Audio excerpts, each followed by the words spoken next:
matatanggi na makita at malanghap to kahit isang araw lang. Pahinga muna sa katakot-takot na workload at busy city life, biyeheros.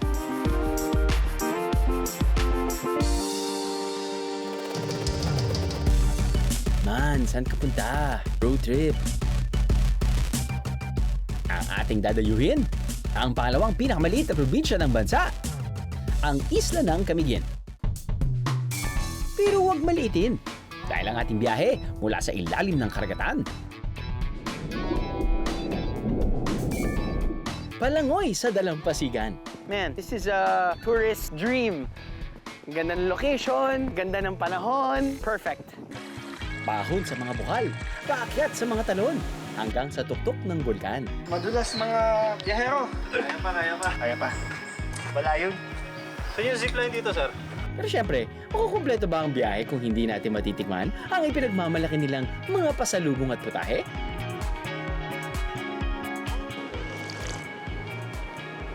Wow, it's pretty good. It's so good. So good. Akalain yung lahat yan meron dito? Welcome to Camiguin!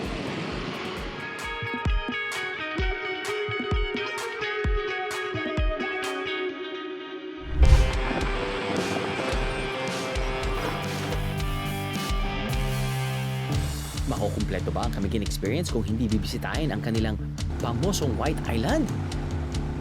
Hindi pa lalampas sa 10 minuto ang boat ride papunta sa isla. Pero ang White Island, kung tawagin, isang sandbar. Man, this is like a tourist dream. Ganda ng location, ganda ng panahon, perfect. Ito ang perfect seat para matanaw ang Mount Hibok-Hibok at Mount Vulcan. Ang photo bombers na hindi nakakainis. Let's take advantage of the location already. Of course, kapag pupunta tayo sa isang lugar, bilang Pilipino, talagang very thoughtful tayo at mag-uwi tayo ng pasalubong. Pastries tayo, ang Lanzones Tart. I love it. Okay.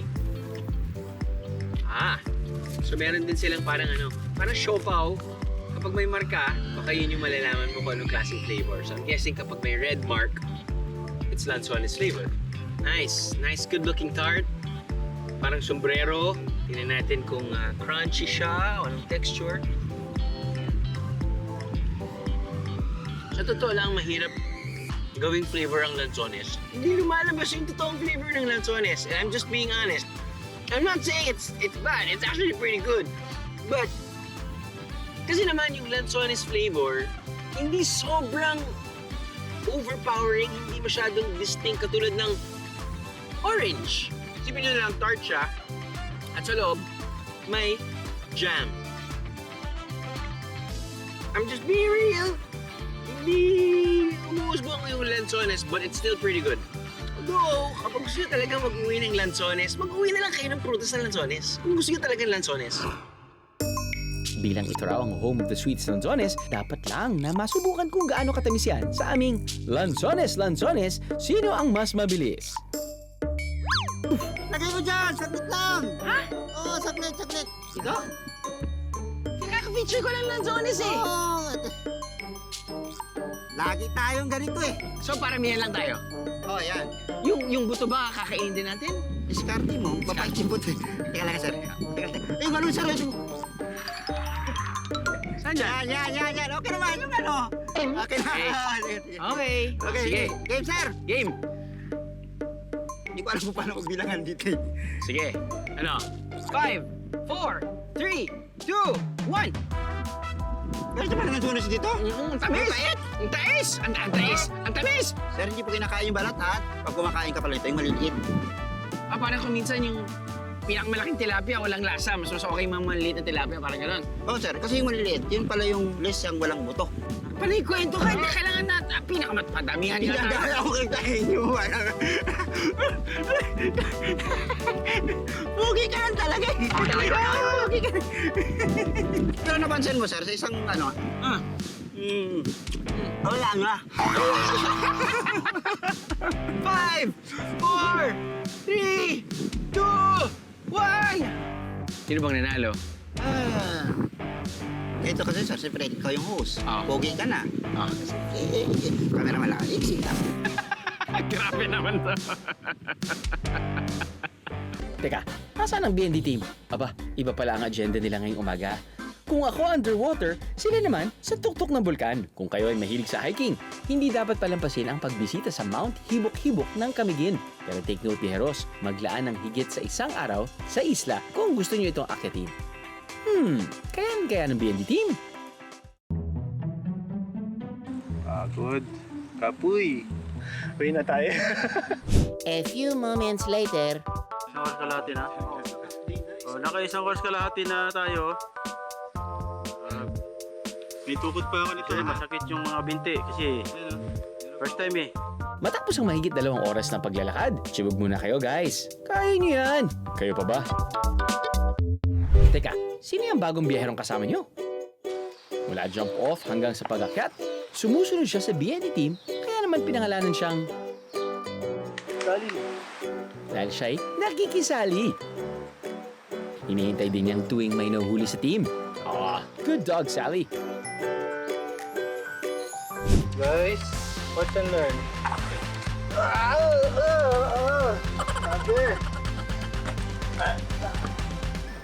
Trivia muna, Biheros. Alam niyo ba na nabuo ang Philippine Institute of Volcanology and Seismology o PhilVolcs dahil sa huling pagsabog ng Mount Hibok-Hibok noong 1951? Dati itong Commission on Volcanology o COMVOL. Now you know! At matapos ang mahigit 3 oras na lakaran, narating na nila ang isa sa mga crater ng Mount Hibok-Hibok. Para maparatili ang ganda ng bulkan, may paalala si Kuya Edwin sa mga nais umakyat. Clay go! Clean as you go!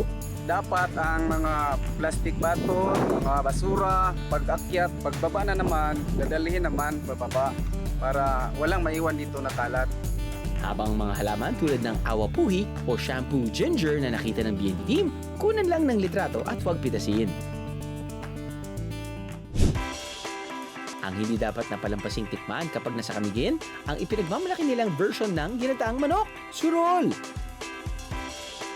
Pwede yan matikman sa restaurant na ito sa Mambahaw.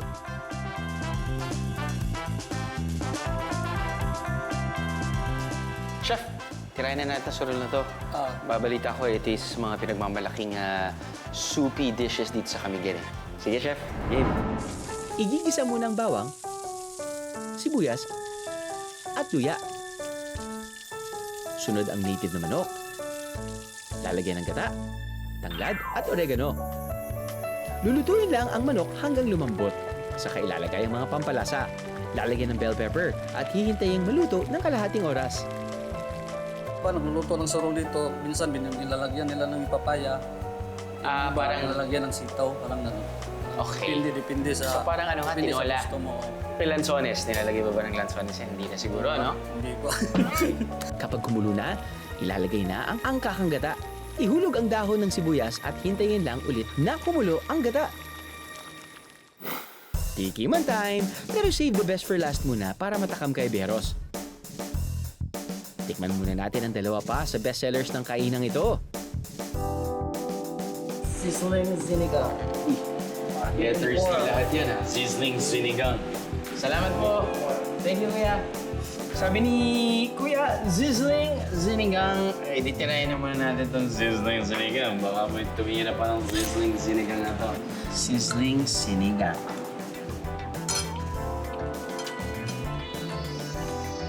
Asim, ang sarap. Grabe. Actually, na-miss ko to. Na-miss ko yung totoong asim ng sinigang. Ito yung, lagyan pa natin ng sauce. Gusto ko yung maasim yung talagang, alam mo yun, yung dating mga commercials ng mga suka, yung talagang ganun kaasim. Yung ganun, no? Nakagana kasi yung asim. Beef afritada, usually chicken afritada. Pero, tinatanong ng mga tao, biglang lalabas na yung E is equal to MC squared. Ano ba pinagkaiba ng mechado? Ano ba pinagkaiba ng fritada? Ano ba pinagkaiba? Basta lahat sila masarap. Uy, matamis. Malambot. Alam mo, pinakulaan na matagal.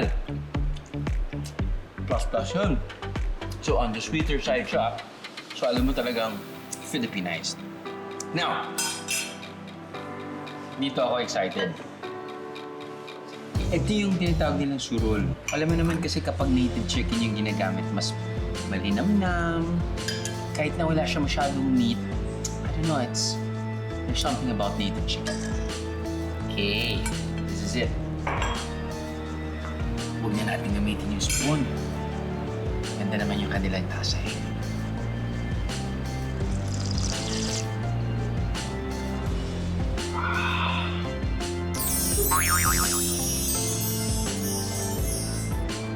Yung lasa niya, ano ba to? Kasi malalasahan mo yung tanglad. Pero malalasahan mo rin yung gata. So yung, sabihin na, hindi naman siya sobrang gingery na parang magiging tinola siya. Hindi naman. Pero parang ganun nga dahil tanglad with gata. Ito, oregano. Yung paling nalalasahan ko iba din. So apparently they use oregano. But local term nila ay? Kalabo. Galing, soup ba? Galing. Galing ng composition ng soup, I have to say. So I think kailangan yung ma-include yung surol sa list ng kailangan yung tikman kapag dadaan kayo dito sa Cavite. Wow. It's pretty good. It's so good. So good. Grabe, sarap ng luto namin. Di ko akalain na ganito kasarap yung luto namin. Buti na lang ako nagluto nito. Wala akong katulong. Ako lang yung nagluto nito. Pumunta lang ako sa restaurant, sabi ko, pahinga ng lutuan, tanglad, oregano, native chicken, gata.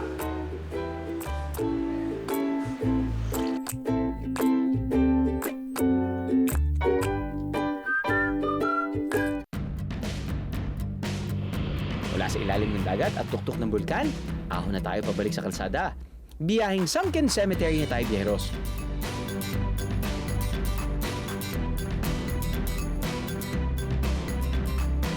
Ang Spanish-era cemetery na lumubog noong 1870s nang sumabog ang Mount Vulcan, idineklara bilang isang National Cultural Treasure ng National Museum of the Philippines noong 2018.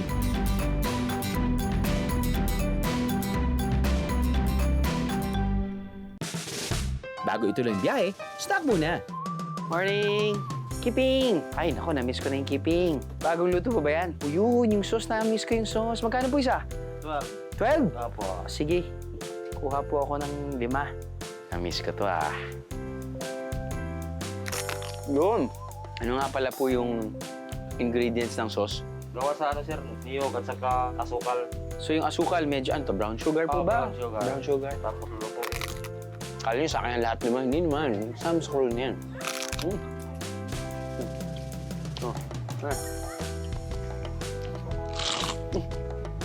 Hindi ko makain yung lente.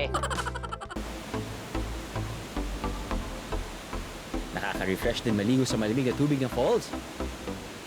May taas itong 20 meters, pero hindi lang ang linaw ng tubig ang mapapansin, kundi ang malinis na kapaligiran. No basura spotted, kahit sa kasulok-sulukan. Accessible din ito dahil ilang lakaran lang mula sa parking, makapagtatampisaw ka na. Talagang perfect for a biyahero family. Akalain nyo may filter, no? Natural at walang dye yan, biyeros.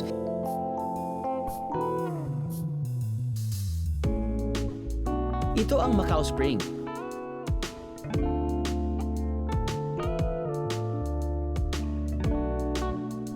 Solo man o grupo, pwedeng magtampisaw dito lalo pat walang entrance fee. Sasamahan pa kayo ng maliliit na isda.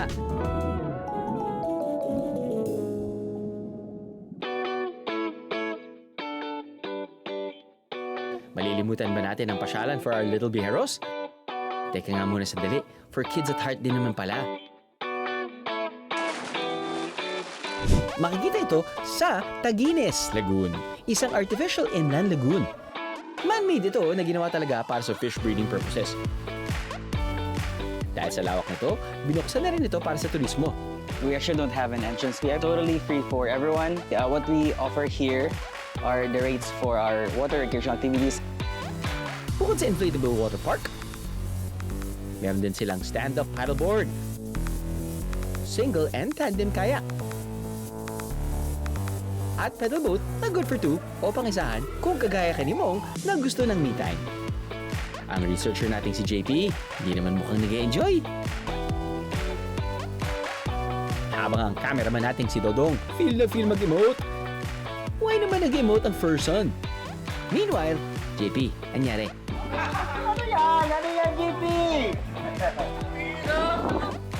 JP, kaya pa ba today? Meron din ba pang mga pagkain ng Camiguin kung saan bida sa mga ito ang #1 nilang produkto na lanzones? Dahil nga i-continue na natin yung celebration ng Lanzones Festival dito sa Camiguin, tirahin na natin lahat ng Lanzones flavored pagkain or delicacy dito. So, one of which is Masa Podrida Bites by, feeling ko isang doktor to kasi hindi ko maintindihan yung sulat, no? Tikman natin, hugis puso, sabi nila flour, tapos nun oil galing sa baboy. So, iniisip kagad natin yung parang, alam mo yung kopyang baboy na kinakain natin, pero sa loob may Lanzones filling or jam, I guess. Parang cookie. Isipin yung Danish cookie. Cookie, tapos sa gitna, jam. Sinandwich mo together at ginawa mong heart shape. Interesting. Ang ganda ng serving size. Sabihin natin hindi ganun kalaki. So kahit isa lang yung kainin mo, 2, 3, actually mas delikado nga yun. Lalo kapag maliliit, mas marami ka nakakain. Home of the sweetest lanzones, ika nga, dahil daw ito sa fertile volcanic soil ng isla. Kaya naman tuwing buwan ng Oktubre, bilang pasasalamat sa masaganang ani, ipinagdiriwang nila ang Lanzones Festival, 1-week celebration kung saan eat all you can ang lanzones. Tingnan natin to, dried lanzones. Dapat lasang lanzones na to, ha? So, iniisip ko ngayon, dried lanzones parang dried mango. Tamis. Dried mango, lasang mangga pa rin. Dried lanzones, let's see. Nalasahan ko ng konting pait kasi kuminsan, di ba, may mga mapait kang parts nakakain sa lanzones. May konting sa pinakadulo. Pero yung una kasing mafe-feel mo at matitikman mo, yung asukal Okay yung mga chewy lanzones bits. Also, this is pretty cool though. Don't get me wrong. Same texture ng dried mango, but kung gusto mo ng lanzones, this is a good pasalubong suggestion. Okay, lanzones jam. So sabi nila, puro lanzones lang to. So if it's made into a jam, caramelized, don't get me wrong, it's good. Lalo na kapag may crackers, dito nagpapasarap lahat ng jam. If it's lanzones taste that you're looking for, you're not gonna get it from this. But if it's like the jam, the sweet, chewy jam that you're looking for, na mixed with, sabihin natin, hot pandesal, lalagay mo ng butter, maglalagay ka ng jam, ito yun. Ito talaga yun. Fight to, fight. Welcome to Camiguin, man! And normally, yung mga turista dito, ang kanilang primary mode of transportation ay scooter! Alam mo kasi pagsakay ng scooter ay sobrang cheap. It's just really efficient. It's cost efficient, it's time efficient. For 500 a day, marerentahan ito ng full tank. Basta't full tank nyo rin babalik, Dieros. Para sa pamilya at barkada, swak naman ang van rental para libutin ang isla. Ang buong probinsya ng Camiguin, meron 64 kilometers ng circumferential road. Parang bumiyahe lang kayo mula Quezon City papuntang Tagaytay. Kaya naman kaya itong libutin sa loob ng isang araw. Pero kung ganito ba naman kagandang lugar, hindi mo ba gugustuhin magtagal? Sa kabilang bahagi ng isla ng Camiguin, magkakatibi rin ng mga puntahan na pasok sa bawat miyembro. Pwede pa itong dayuhin gamit-gamit ang motor, Dieros. Calling nature-loving Bijeros, ang ating next stop isang mangrove sanctuary, ang Katunggan Eco Park. Hindi lang kasi ito maganda sa mata at pictures, legit na beauty with a purpose. Isa sa maraming naitutulong ng mangrove sa kalikasan, ang pagprotekta sa coastal communities laban sa mga alon at storm surge. Picnic No problem yan dahil meron silang cottages for a maximum of 3-hour stay. Para maginhawaan sa biyahe, quick dip muna tayo sa isang refreshing pool na 8 kilometers away lang, ang Soda Water Pool. Dito, ang tubig mula raw sa isang bukal at lasang soda. All natural at hindi raw ito nilalagyan ng chlorine. Every week, Monday, dinidrain namin yung pool, nilinisan namin yung pool. Hindi lang tayo inom sa pool kasi may drinking area po tayo doon sa gilid. Kaya sandali, ano bang lasa ng soda water? Masarap ang soda, parang buko. Masarap siya, parang siya may tamis siya at sa same time parang mineral siya. Ang sabi naman ng BND team, Meron nakatikim ng ganitong lasang tubig. Mapakla siya at the same time. Weird lang yung lasa para sa akin. Lasa siyang tubig na malinis. Pero pag ininom mo siya, merong parts na may onting lasa nga ng soda or soft drinks. Pero may ibang part na parang normal lang siya na malinis na tubig. Lasang malinis. lulusong muna ako. Sa Eco Lodge na ito, meron iba't ibang free diving trainings and courses. Pili na lang kayo, biheros, kung ano ang swak sa inyo. May layang 170 meters ang kailangan languyin para marating namin ang dive site.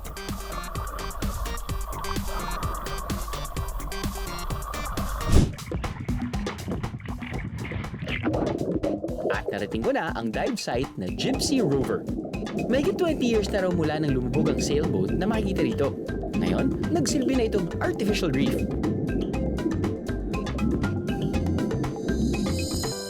Samantala, nasubukan ko naman ang line training ng hanggang 15 meters. As usual, sabak na naman tayo agad. Minimal briefing, but I guess if you bring that constant sense of adventure with you all the time, which is a very useful skill and tool whenever you travel, then you will actually, find the joy. Just utilize and just maximize that experience. Kahit na anumang depth madating mo, you're at least meron kang maibabaon na kwento pag uwi mo. It was another crash course for freediving, but this time with a rope.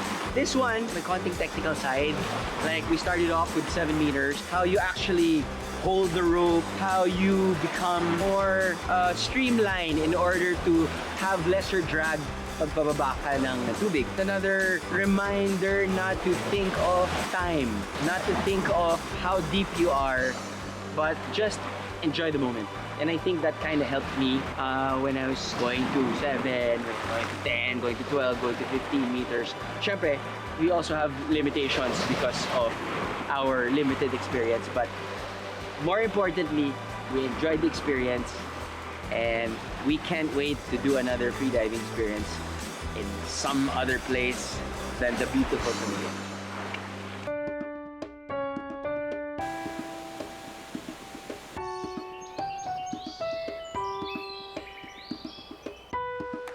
Hindi may kakaila ng bawat pagbalik sa Camiguin, never magiging bitin. Dahil gaano man kaliit ang isla, kung hanap nyo namang biyahe, complete package na, Camiguin is the place to be. Well, I'm back. Camiguin, for sure, I want to come back again to Camiguin.